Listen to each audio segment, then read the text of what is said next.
What's up, Melanated family? This is your boy Harrison from melanatedfathers.com and Melanated Fathers TV, bringing you another episode of the Melanated Convo podcast, where we basically have in-depth conversations with individuals from our community who are passionate about what they do. Like I said before, it could be a musician, it could be an entertainer, it could be a construction worker, it could be just a parent. I mean, whoever it is, we just look for people who are passionate about what they do and wake up every day putting their best foot forward to accomplish whatever goal they set forth. Now, also on the podcast, we spend a few minutes talking about either important news stories that have happened in our community or supporting Black businesses, new Black businesses that have been around, or just Black businesses I feel everyone should be aware of, because, you know, we talk a lot about the amount of money. We talk a lot about the amount of money that's spent in our community, which is true. We definitely spend our money with a lot of outside fractions. So it's important that we know about the different people in our community that's selling goods and services. So let's get started here. The first thing I wanted to discuss today, the first product I want to talk about today. So no news stories for today, actually, family. It'd just be a couple of businesses that I find to be extremely interesting. Now, the first business is from a brother that I've had the opportunity of interviewing a couple times, named Khalid White, who's a professor out of the Bay Area. Khalid has a platform called blackempower.com. That's BLKMPWR.com. Now, on his website, not only does he sell clothes, he has the t-shirts and things like that you can get that I think are pretty fly and people would enjoy supporting. He also has written a few books. He has a few kid books that he just released recently. He also has a book called Black Fatherhood, Trials and Tribulations, Tribulations, Testimony, and Triumph, which speaking specifically about fatherhood. He has another book that he's written with other educators about the Black Man Guide, or the Black Men of Color Guide to Community College. So the brother's doing a lot in our community. He also has a documentary about the Black Fatherhood book that I think everybody should check out as well. So not only is the brother Khalid a professor, like a Black professor at a college, which I think just having a Black man in education, if we look at the school system today, you know what I'm saying, it's not too many Black teachers at all. So for a Black young man to be in that role, I think is imperative and something that we all should see and inspire our kids to try to emulate, actually. So on his website, he has a lot of good things I think everybody should check out. So again, that's blackempower.com. That's BLKMPWR.com. Books, clothes, films, everything popping on there. Go check it out. Now, the next company I wanted to advertise is a clothing line called Habitually Fly. That's HABITUALLY, then the word fly, habituallyfly.com.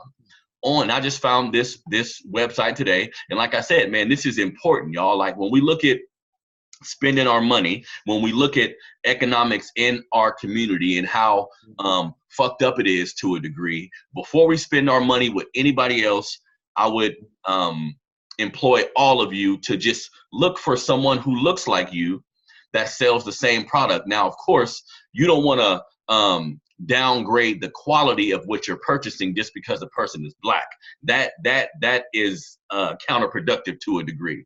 If we're going to support Black people, of course, the product, what they put forward, has to be equal or greater than the other people that we're going to in the community. But, you know, even saying that, we still should give people in our community the benefit of the doubt, just understanding, you know, how economically behind we are when we look at other races of people and just in the country in general, right? So habituallyfly.com, a lot of nice t-shirts with Black symbols on them, with words from Black people that we know, just a lot of nice slogans, and it looks like really quality material.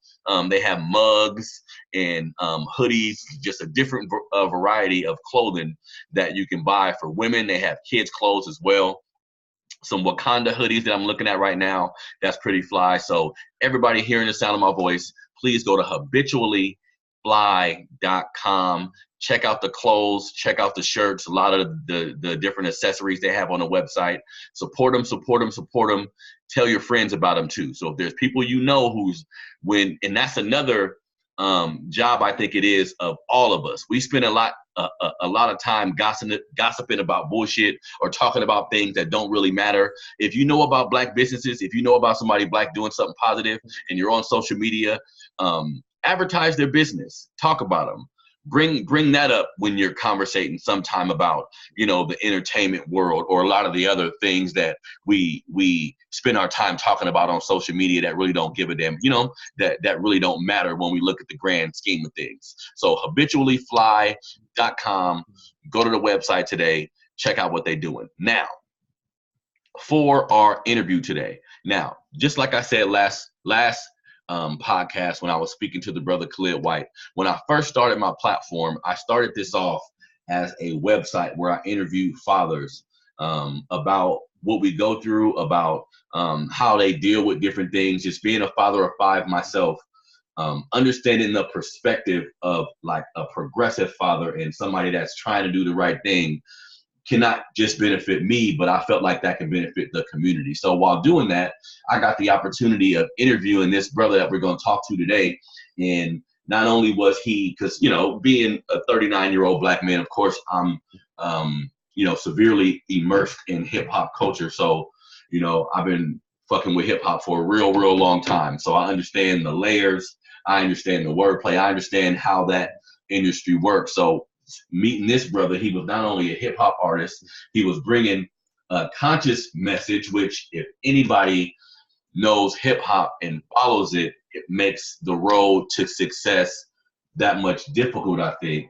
So I had to take my hat off for him for doing that. He also was a vegan. He was homeschooling his kids. So he was doing a lot of things. You know, at the time that I started my platform, I felt like that was perfect for what I was trying to do because he was like a embodiment of the message that I was trying to present.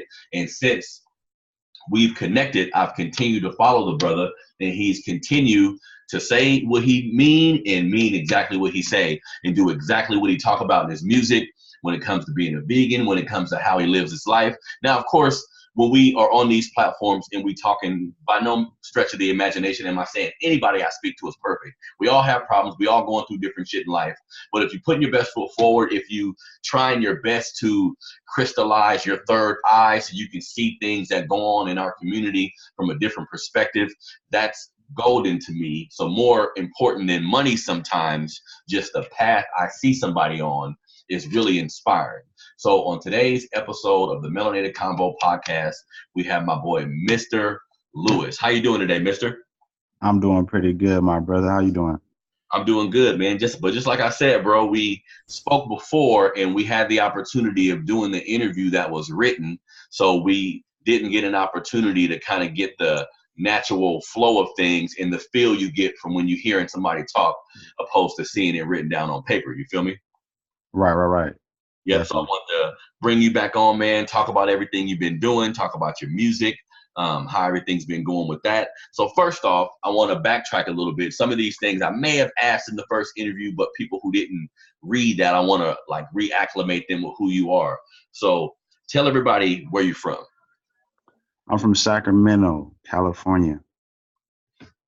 Okay, and you've been rapping for a long time as well. So how long have you actually been? Because you know, sometimes when I speak to rappers, there's a period of time like before you even record any music, like before there's a studio around or anything like that. So talk to me about when you actually first started rapping.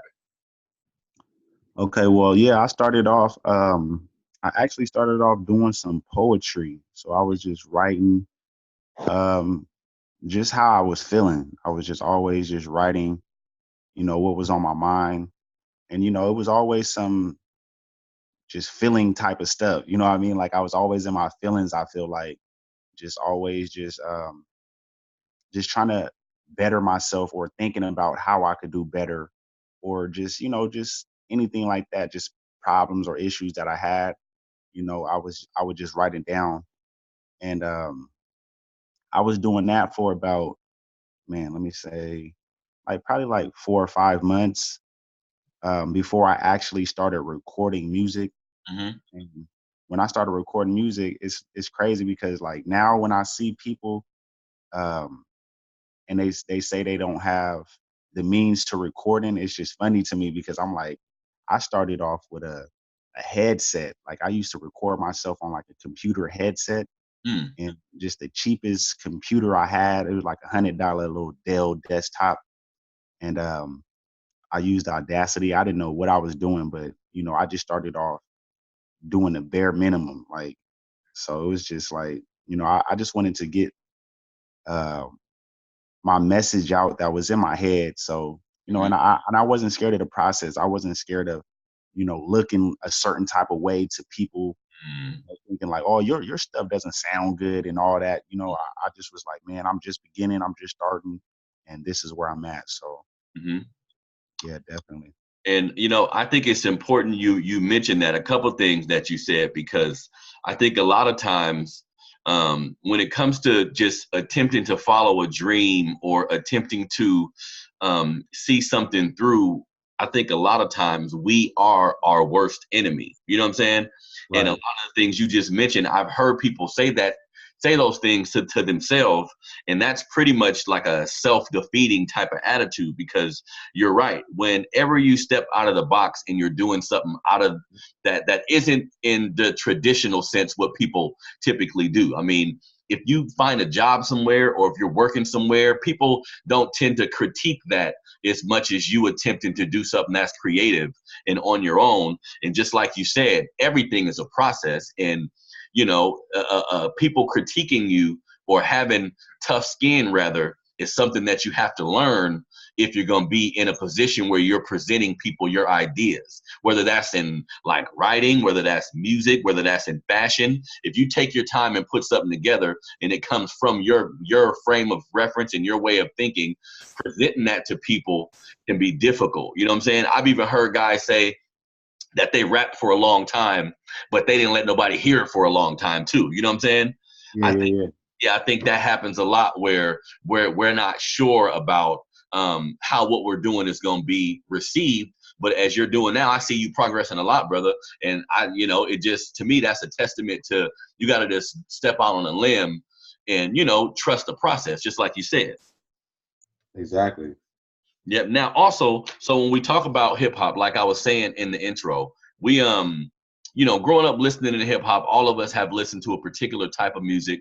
There's always been people who are a little more conscious than others, but when we talk about who's popular, what we see when we cut the TV on, what dominates the airwaves, so to speak, it's more of a street oriented type of hip hop. Well, first I wanted to ask, being more of a conscious person, more of a person that thinks about your community first and about the history and the things we've been through, how did that come about for you? Um, well, really, like I said, I was always into just just how I really felt and what was really going on. I have a history of just like being a kid or just being a teenager and just doing things. You know what I mean? Like not making the right decisions and Mhm. being around gang members and all types of stuff like that. But I always knew like that wasn't really what I wanted to do or where I wanted to be. So when I started doing music, um, yeah, I already had that in me. Like I already had it in me. I always had like the God mentality in me. You know what I mean? Like I was in a church and like I would read the Bible and I would study it and I would read like Proverbs and stuff like that. And that's just, I don't know, it was just always in me. So I never chose to go down a route of just talking about gang banging or just like any of the stuff that I used to be a part of. Like, Hmm. I was just always just like, nah, that's not me. That's not what I want to represent. And at the time I also I was going to have a son, my first son. So, I was really thinking about you know, representing my kid, you know what I mean, and him just listening to me in the future and stuff like that. So yeah, I definitely just always was a part of just this movement that I'm in, that I'm a Hmm. part of right now. And like I was saying earlier, I take my hat off to you because, you know, being a person now myself that I'm on social media, I embrace these different platforms because I feel I have a message that I want to get out. But of course, in Black society, we see how if you're talking about a certain thing, at times that tends to skyrocket faster. That tends to get more attention. You know what I'm saying? So I Right. feel like with the message that you putting forward, a lot of the things that I talk about, I think people want to hear it. You just got to present it to them the right way. But Hmm. a lot of our people don't even want to hear it at all. You know what I'm saying? So sometimes it feels like an uphill battle, but definitely something that's necessary. You know what I'm saying? Definitely. Like with it all, with the gangster music and everything like that, I just feel like people just want to see success and money. And I feel like as long as, like, majority of the people, like, you know what I mean? Like, I feel like as long as they see that, and like you said, like you talking about it in the right way, like we could be talking about some conscious things, and as long as we showing them like we're being about our word, we getting money off of this, and this is the reason why we're successful. And Mhm. I feel like people will gravitate towards that and be like, oh shoot, well, I need to do things like that too, because he's being successful with it. I feel like people think like that when it comes to um just a lot of things, you know what I mean? And you know um I feel like gangster rap and a lot of just, that type of music, like the trap rap, it just represents that so well to people. It's always flashing money, always cars, always women, and people are just, they see they get that adrenaline rush off of it, and they feel like, oh, this is something that I want. You know what I mean? So it's just like, yeah, we just gotta, do the same things, not the same things, but just um I feel like kind of always keep the message there, but we got to kind of play it a certain way as well. You know what I mean? It's just, yeah. Yeah, I feel exactly what you're saying, bro, because, you know, a lot of the hip hop that, most of the hip hop that we grew up on has a particular message. And those rappers, because our community is so impoverished and we lack so many things, rappers have become like role models to a lot of people. That way of living has become like the way of moving forward and getting success and being a success, opposed to being like a lawyer or a fireman or any regular profession. I think in our community, a lot of kids don't even look at those things as options because we've been kind of bred to idolize rappers and how fast it seems that they're living. But when you look behind the curtain for a lot of the things involving entertainment, you'll see that a lot of people don't even have as much as they think they got. So, or as much as we think they got. So, it's kind of the blind leading the blind to a degree. But, like you were saying, there are conscious rappers or rappers who speak truth to power in their lyrics that are popular, that are making a lot of money off of it. You know what I'm saying? It's just just like you were saying, it's just how you present that to people, I think. Make it so it's palatable for them. And sometimes you got to spoon feed them knowledge opposed to just trying to shove some shit down their throat. You feel me? Yep, definitely.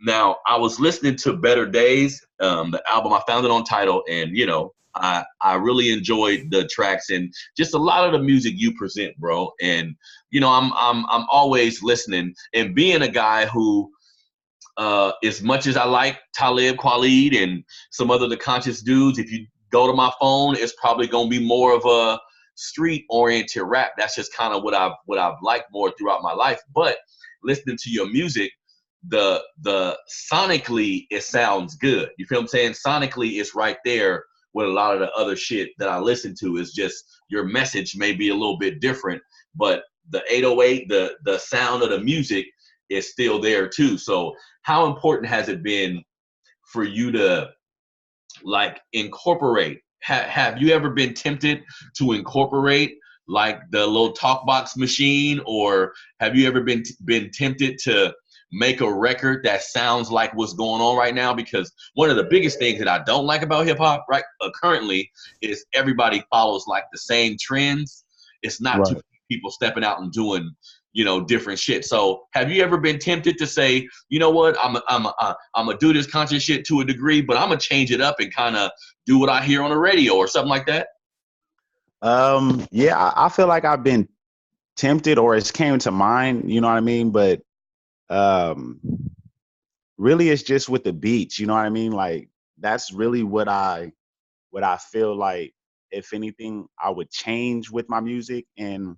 Um and really just being more of a uh what I could say is just like more of a confident type of rapper, like, Hmm. just talking about, like, how I believe in myself, and things like that, instead of just, all the time just talking about, oh, this is what's wrong and this Oh is what's yeah. going on. You know what I mean? Like, instead of just always talking about that type of stuff, just talking about, like, you know, um, just good times and stuff like that. Hmm. Good times and empowerment, and yeah, and also changing, using those beats that people feel like, oh, that's slapping. Like, you know what I mean? Like, Hmm. I was like, yeah, okay, I should be able to, I should come off on those types of beats, and come a little aggressive, like, come with that I'll kill for my people type of, message, because that's what people like hearing. It's like That's sometimes they true. like that aggressiveness. They They like that,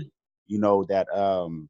that just type of mentality of just like, God mode, like, you know what I mean? Mhm. Like, so yeah, I've thought about doing that, and I have at times, but a lot of times I'm just always just doing what feels right to me, to certain beats that I'm getting. Like, I don't have a producer that's just a main producer that's just making me one certain type of beat. So I get so many different styles of beats now, and Hmm. I'm like, okay, I'm just gonna rap like this on this beat, because that's how it makes me feel. You know what I mean? And just bring out what's on my mind with it.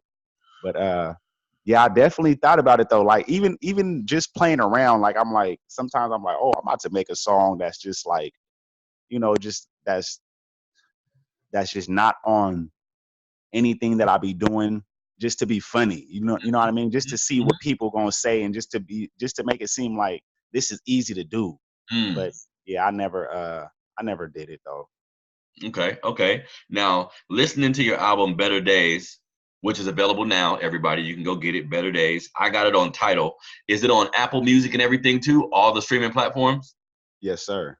Okay, yeah, go. Everybody should definitely go check that album out. Now, on Know Your Worth, you mentioned a lot of good things that I think our community can hear. How important is that, like, in general, just to you, just looking at our community, looking at Black people in general, a lot of the things we go through. I don't, and I kind of feel what you just said, because sometimes on my platform, I don't want to always make it seem like I'm talking about the bad stuff. You know what I'm saying? Like I'm talking Right. about things that are going wrong. Sometimes you want to be a little entertaining. You want to be more upbeat and things like that. But when you take a look at Black society and a lot of things that we do to each other and a lot of things we go through, it kind of seems like some of us, not all, I'm never going to speak in generalities, but some of us may not know our worth. So when you say that, and when you say those lines in that song, what does that mean to you to know your worth? Man, I feel like that's everything. That's life changing. Really, I feel like it's really, the key to getting what you want out of life. You know what I mean? Like, if you know your worth, and you know what you can do, and where you came from, you know what I mean, as far as just like, your ancestors, and your family history, Hmm.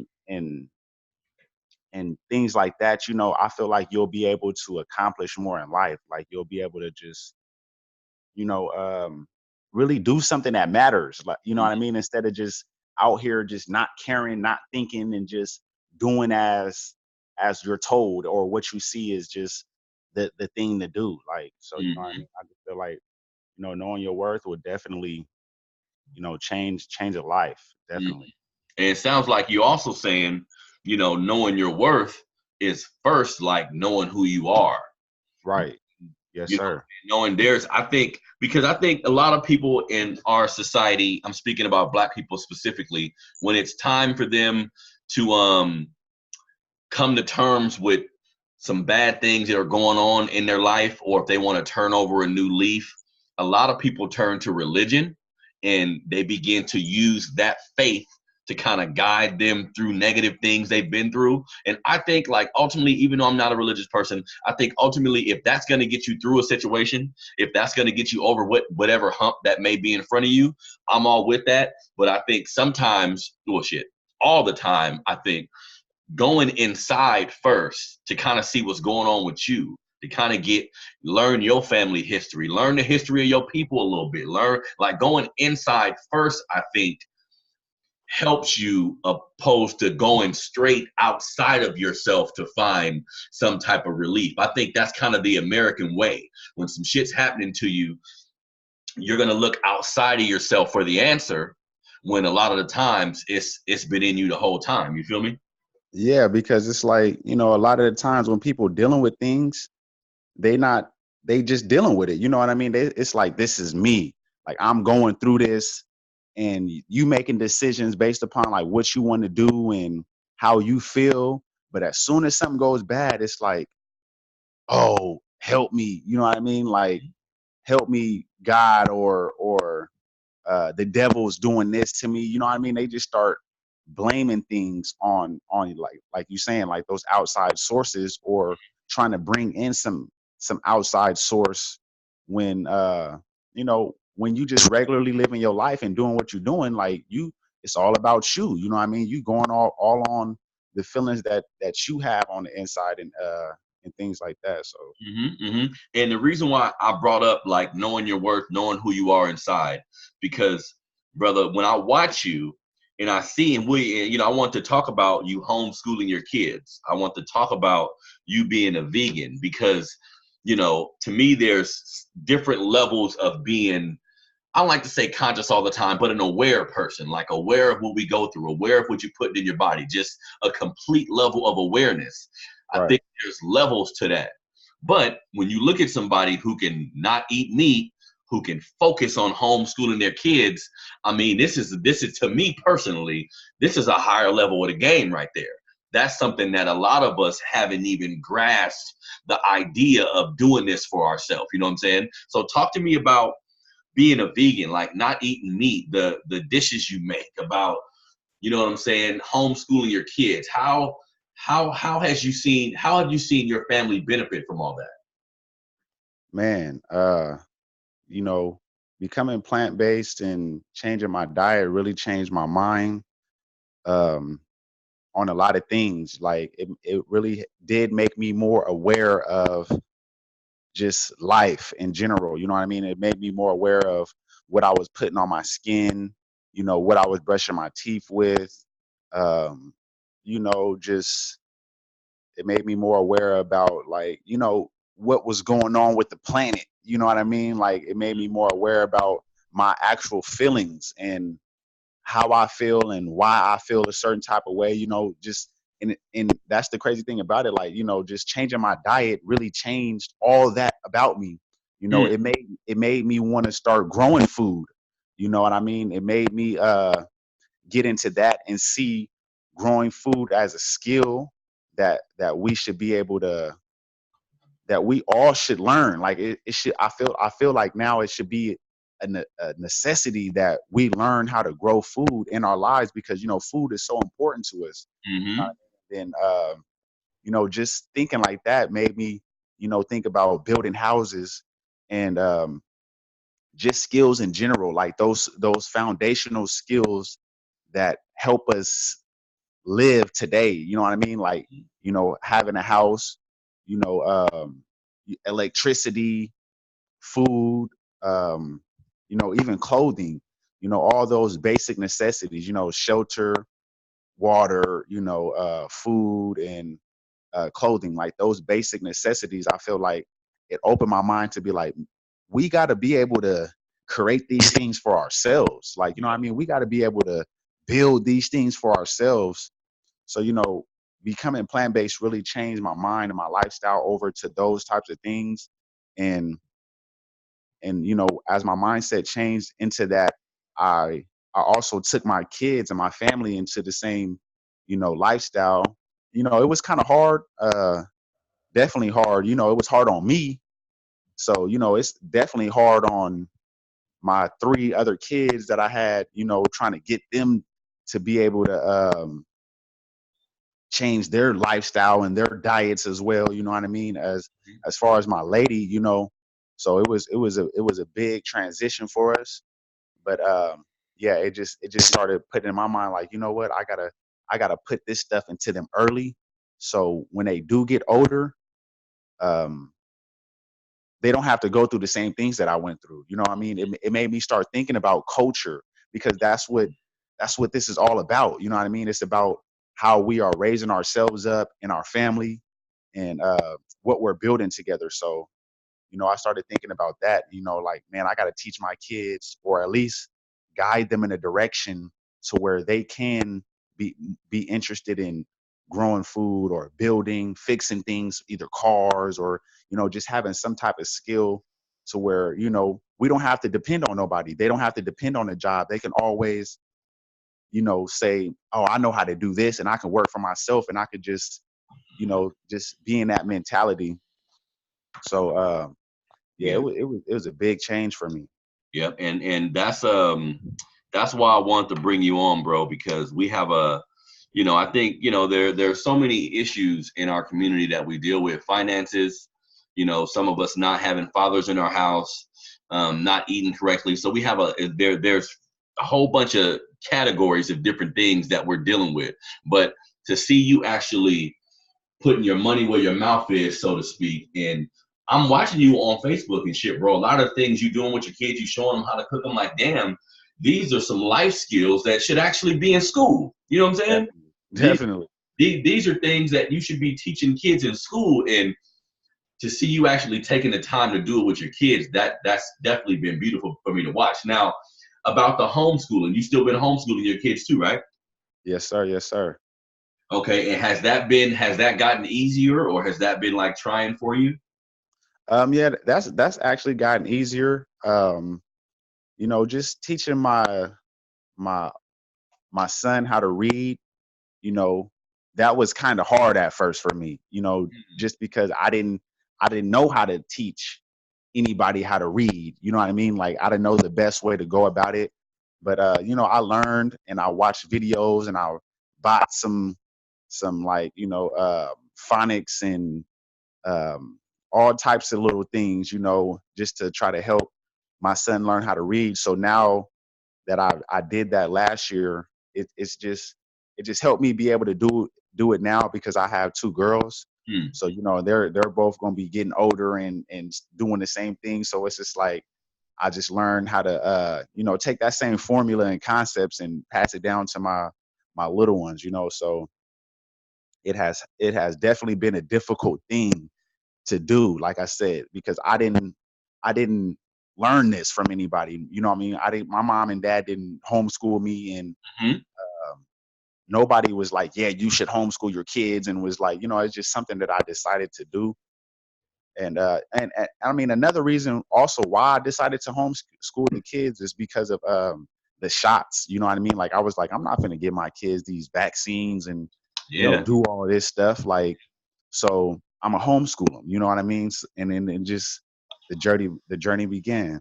Hmm. And you know, and I'll say one more thing about that, then we'll move on. But and a lot of people in our community will have a problem with the vaccines. They'll say, I'm completely against it. They'll march against it, right? But then they'll still send their kids to school. I think that's a bold move to say, I don't like the vaccines. I don't want to inject my kids with any viruses to keep the virus out of their body, all that weird shit.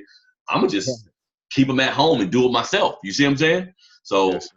so again, I take my hat off to you for doing that, bro. And I think over time, and I'm sure you'll teach them about history and everything that we've been through. I think they'll Definitely. be good, bro. I think they'll be good. Definitely, definitely. Now, something else I want to talk to you about, and you know, because I see you perform a lot. I see you take your speaker and go downtown and just perform there.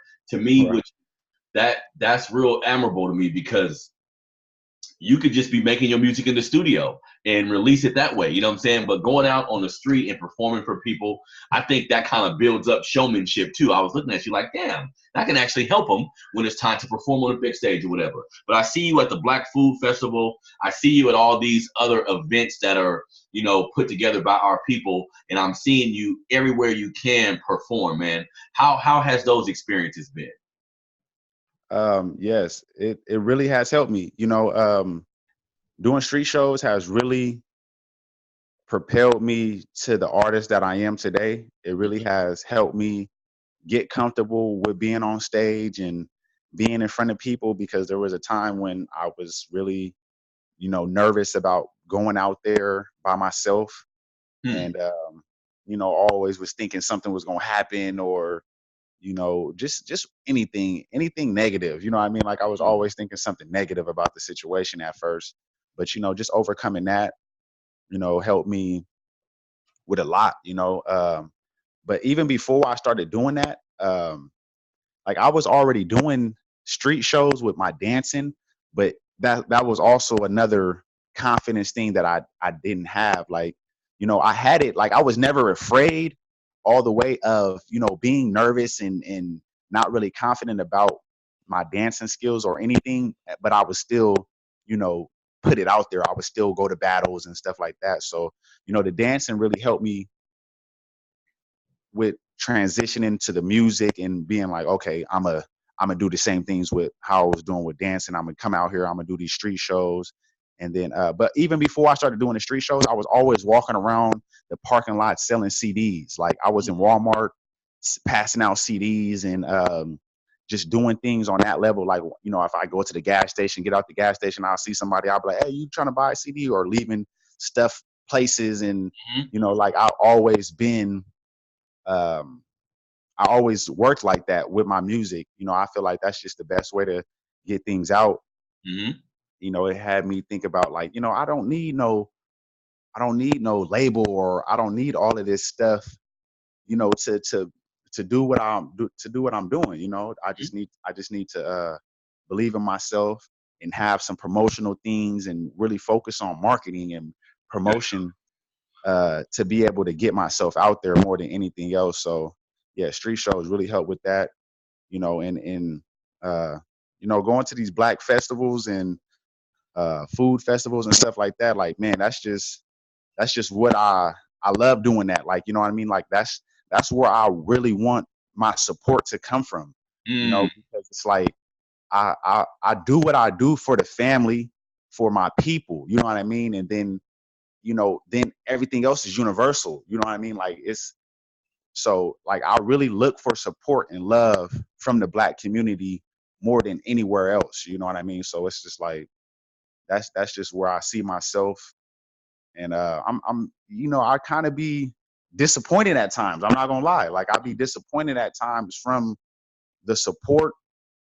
But you know, I just at the end of the day, I just remember, like, you know, we all got families. You know, we all sometimes are in our minds to be dealing with just ourselves, you know what I mean, and just trying to put ourselves on. So yeah, I just keep pushing, man. yep, and that's the thing, bro. Like it, the support thing is tricky, and I kind of deal with the same thing. But I'll be just thinking, bro, I just got to keep grinding. If somebody hasn't figured out what I do yet, if they haven't come to a point where they appreciate what I do enough to buy something or just to tune in my mind, I'm always thinking, okay, I just got to grind harder. I just got to figure out a different way to approach what I'm doing. You see what I'm saying? Because just like you Definitely. said, of course, all of us, like everybody that's black in Sacramento, to me, you should be looking for black businesses. You should be looking for black events to attend. This is just how I think, though. You see what I'm saying? And Exactly. Same everybody, here. yeah, yep. And everybody not gonna necessarily see it that way, but I be thinking, okay, so what am I gonna do? Give up on them and say, fuck trying to do something for my people. I'll go make a business that can service everybody, or I'll go do something that's more based on helping people in the world instead of my community. I'll be thinking like, man, that's just not in me to do that. So I gotta Right. figure out a way to make this work. You feel me? Yep. Now Yep. I'll be. also I want to talk about I seen that you've been directing videos. Tell me how did that start happening? Well, that I actually started doing that like for myself. That's how I started. Really, just um, with my lady, she just had the camera. Well, I bought a camera. You know what I mean. And then I just was like, I want to be able to put my first music video together. So I got a computer. Um, I learned how to use one of the programs off of YouTube. So this was about 5, 6 years ago, and I was just like, man, I want to be able to put my own music videos together, so people can see me doing what I'm doing. And I just started like that, so I would have my friends, or like I said, my lady, she would hold the camera, and they started recording me, and then I started putting videos together for myself. And then as time went by, I started getting better and better with it, and I just started offering that service to the community, and anybody else who needed it. So Okay. yep. Yeah. And not for nothing, I'm looking at your work and it looks good, bro. I'm looking at the progression from when I first heard about you and how your videos would look in the concepts behind the videos, because I'm watching all that. You know what I'm saying? I'm like, Right, damn, right. bro, done got good at this shit. Like, it's something that can be a viable, like, a career option too. And I've seen Exactly. some of the videos you do for people, and I've even liked their music to a degree. So I'm like, damn, doing for self can open up a lot of doors. You know what I'm saying? Definitely, definitely. All right, now, last thing I want to talk to you about. Being in Sacramento, California, just like I am, we both had like a front row seat um, with the whole Stephan Clark situation. Recently, his kids were awarded a particular, I forgot the particular amount of money, but they'll get that money once they become like 22 or 25 or something like that. But being that this happened in the city that we're from, and we had a front row seat to a lot of the protests, to a lot of the people who were involved in trying to, make this system do right by us to a degree. You know what I'm saying? What's Hmm. what's your take on that whole situation and how everything has transpired since it happened? Man, let me see, because I'm not gonna lie, like I've had several different thoughts, and just hearing different stuff about the story and all that. But to me, when you first told me about it, I'll just go off of the first thing I was thinking. I'm like, dang, they gonna wait until they 20, Mm-hmm. 25, and to give them some money when things is needed now. Like, Mm-hmm. you know, um, that's what I was thinking. Just based off of that, I definitely feel like what they did to the brother was unnecessary. It was uncalled for, and all of that. I wouldn't want that to happen to any of our people. Mm-hmm. But I also feel like we shouldn't be putting ourselves in positions for things like that to happen. And I know sometimes things are, you can't avoid some things. You know what I mean? I don't know exactly what he did, but I just, I was hearing just different stuff. He was doing this, he was doing that. I'm like, dang, man, just that's why sometimes you can't be, doing that type of stuff, so that these things will happen. And then, just based upon just how we went about it, I feel like, you know, um, just how I feel about my own life and just how I go about things. I'm like, we need to be more doing, you know what I mean, than we are uh, marching Mm-hmm. or asking or telling them. You know what I mean? I'm like, I don't feel like we should be doing that. Like, I feel like we should be like, you know what, they did this. Well, let's come together, and we're gonna go about things this way, Mm-hmm. and we're gonna get support from our own people. You know what I mean? Like, and that's just a whole nother story. You know what I mean? But yeah, that's just how I feel about it, man. Like, I feel like we need to be doing more. What do they call it? Boycotting. Mm-hmm. Mm-hmm. Uh, Affecting people's money. Yep. exactly, and putting our monies together. And the marching is cool because I feel like that builds awareness. You know what I mean? You got to build awareness within the people and get everybody to see that you're serious. Mm-hmm. But I feel like we need to be marching in our hoods. We need to be marching in our hoods, like, hey, y'all, come outside. This is what's going on. Get everybody This involved. is Yeah. this is why we doing what we doing. We need y'all support. We need to be asking for support from our people. You know what I mean? Going into our hoods and stuff like that more than, going to the White House, to the downtown areas and being like, hey, y'all did this to us. And like, they know what they did. And, they don't feel bad about what they doing, and they don't care. Like, Yep. And if we feel like we won something because they paying the people, but they still, this it's not gonna end. This is not gonna end like this. Yep. It's not gonna be over. Yep. That's an interesting point of view, brother. And I think these situations have so many layers to them, right? It's just so much stuff going on at the same time, because marching, to me, marching in general for us is a tradition-based activity. It's something that we've been doing for so long, right? Right. And it is a way to agitate. Like when they went to the Golden One Arena and stopped those people from going in, Golden One reacted. Now, I don't know how genuine they were, but they reacted and put money forth to try to help out with stuff. And I think that's a good thing. That was kind of like a boycott in a way. But I think, at this point, racist white people, not all white folks, but anybody who opposes us or anybody who does something negative to us, they're aware of police brutality. They're aware of all these things. So marching, after a while, to me, it gets to a point where, just like you just said, well, they know what they did to you.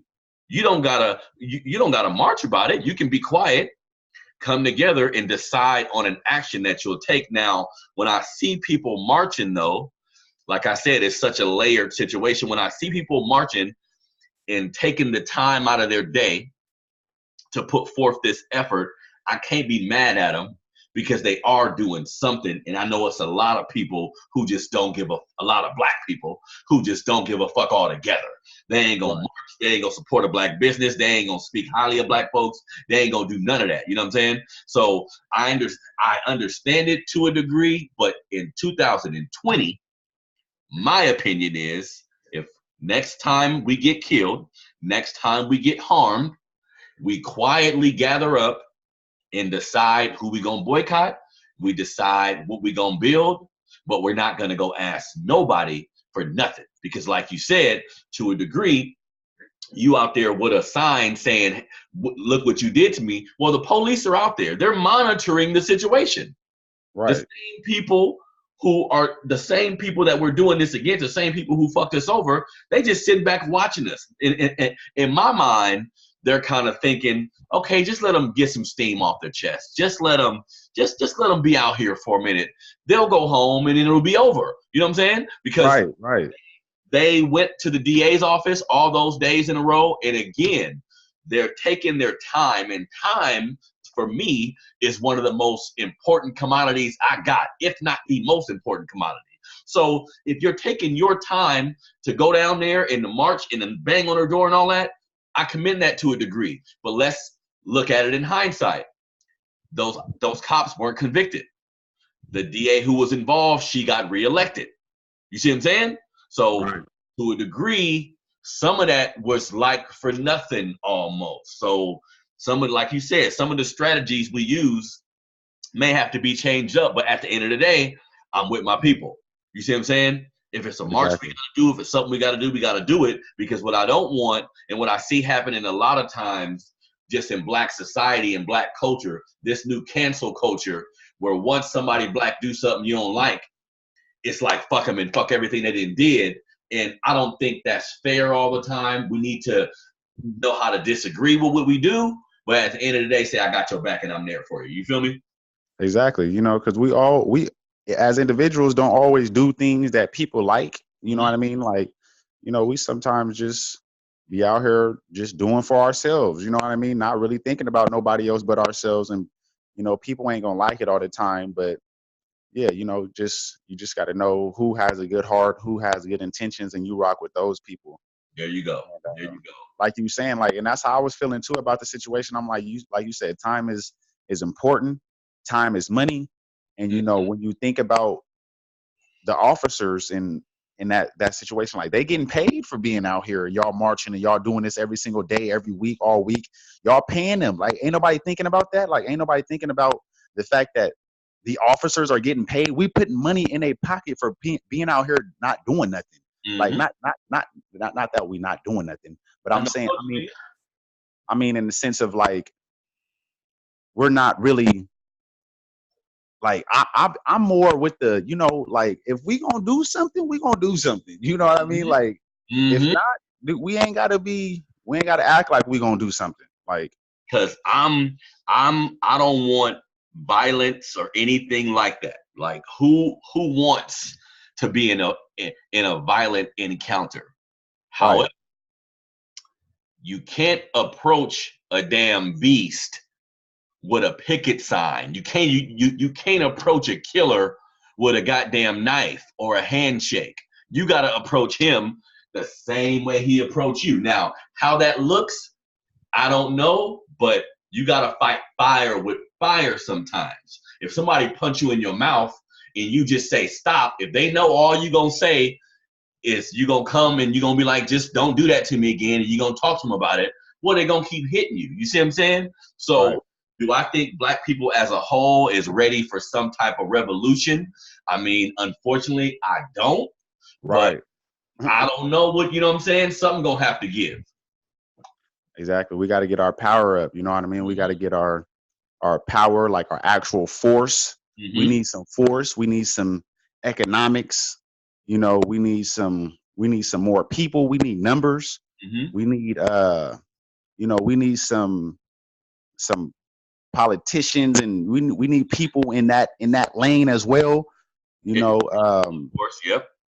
we need to change the social norms and how what we see as black people being black, or just, we need to change these ways of thinking that have been put on us to how we need to be thinking, and how we are, and just all this stuff. Like, you know what I mean? Like, we gotta change the power of, us as black people. And like I was just hearing, and been hearing a lot about reparations and stuff like that. Mm-hmm. And it's like, we cannot get reparations if we don't have a nationality, if we don't have a flag, if we Mm-hmm. don't come together Mm-hmm. under the same, you Mm-hmm. know, something. If we don't come to, because African American isn't anything, black isn't anything, Nope. so they Social can't give. constructs. Yep. Exactly. So, you know what I mean? That's power. You know what I mean? Like, we need to be moving towards these things a little more Mm-hmm. to be able to get anything out of this corporation that we're in, because Yes, that's all it sir. is. Like, Sir, yep, yep. I completely agree, man. And I could talk about that all day. But the last thing I'll say about that, then we'll end everything. Tulsa, Oklahoma, Black Wall Street, that was bombed by the United States government.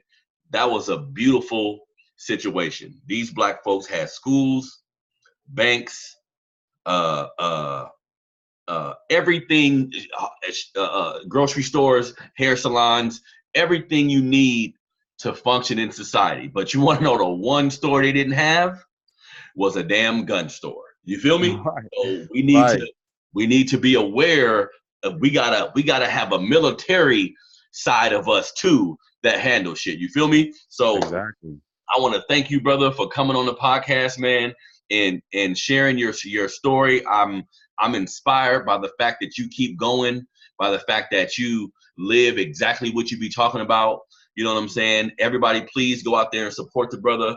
You can find the Better Days album on Tidal. He said it's on all social media platforms. Mister, give everybody your social media handles, bro.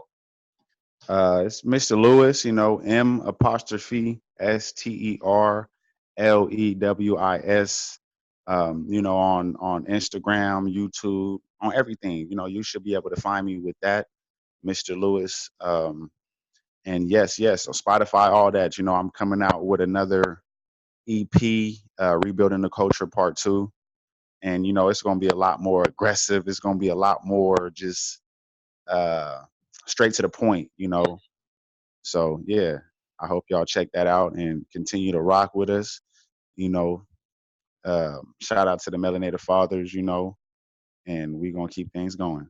Definitely. Well, I want to thank everybody for tuning into another episode of the Melanated Convo podcast, man. Please do not forget to go to YouTube. It's Melanated Fathers TV on YouTube. Like, subscribe to the channel so I can continue to keep everything popping. Man, look, dialogues like this in our community are important. Like I'm well aware of how we all need to be positive and we all need to, and that's cool, but we also need to have difficult conversations sometimes about issues and things that we're not sure about. And in this new social media age where so much bullshit being presented to us, we don't have real conversations on this podcast, Sean. Try to bring people on who can inspire you in a way to live different, to think about stuff different, right? Because it's all about perspective. We all have a way that we view life. We all have a way that we view people, but getting a new perspective about different topics is the only way we really gonna build upon one another so we can change everything and make society in our community better for our kids, right? So I want to thank everybody for tuning into another episode of the Melanated Convo podcast. Please go to melanatedfathers.com. Check out the website. On Instagram, it's Melanated Fathers 100. We out.